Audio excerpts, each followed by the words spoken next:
অফিসে কাজের প্রেসার, বসের প্রেসার, প্রমোশনের প্রেসার, আমার জীবন থেকে সুখ আরো বেশি হারিয়ে গেল।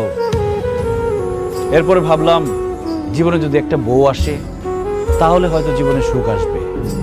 বউ আমার পাশে বসে থাকবে, মিষ্টি মিষ্টি কথা বলবে, রান্না করে খাওয়াবে, আদর করে রাতে ঘুম পাড়িয়ে দিবে।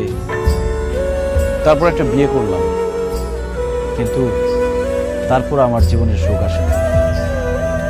অফিসের প্রেশারের সাথে আমার জীবনে আরেকটা প্রেশার যোগ হইল, সেটার নাম হচ্ছে বউয়ের প্রেশার।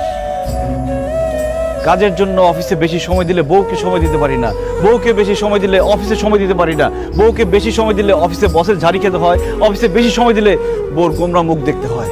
তারপর আজকে এটা লাগবে, কালকে সেটা লাগবে, পরশু ওইটা লাগবে। যখন যা চায় সেটা এনে দিলে সংসারের শান্তি, না এনে দিলে অশান্তি। বউয়ের সাথে ভালো মতো কথা বললে বাবা মা রেগে যায়, বাবা মাকে বেশি সময় দিলে ভালো করে কথা বললে বউ অভিমান করে। শ্বশুর শাশুড়ির সেবা করলে বাবা মা রেগে যায়, আবার বাবা মার সেবা করলে শ্বশুর শাশুড়ি রেগে যায়। তবুও শ্বশুর শাশুড়ি, বাবা মা সবার মন জুগিয়ে এই সংসারে আমাকে চলতে হয়েছে।